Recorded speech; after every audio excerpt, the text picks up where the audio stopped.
দেখেন, আমি একটা হাদিস মনে করে দিই আপনাদেরকে, এটা বলতে চাচ্ছিলাম না কিন্তু বলছি। নবী সাল্লাল্লাহু আলাইহি ওয়াসাল্লাম একদিন ঈদের খুতবা দিচ্ছিলেন এবং ওই খুতবাতে তিনি বলেছিলেন যে, হে মুসলিম নারীগণ, আমি জাহান্নামে দেখে এসেছি যে তোমাদের সংখ্যা বেশি। মুসলিম নারীগণের সংখ্যা বেশি এটাও হাদিসের সঠিক ফাহাম না, মানে পুরো এই উম্মতের মধ্যে নারীদের একটা বড় অংশ জাহান্নামে যাবে এই উম্মতের মধ্যে। তো তোমরা বেশি বেশি সাদাকা করো, তোমরা বেশি বেশি সদকা করো, একটা খেজুরের টুকরা দান করে হলেও জাহান্নাম থেকে বাঁচো।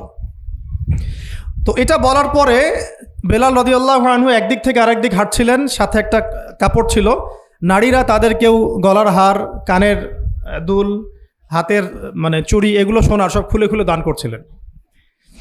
মেয়েদেরকে সদাকার মধ্য দিয়ে জাহান্নাম থেকে বাঁচতে হবে, সদকা করার মধ্য দিয়ে মেয়েদেরকে জাহান্নাম থেকে বাঁচতে হবে।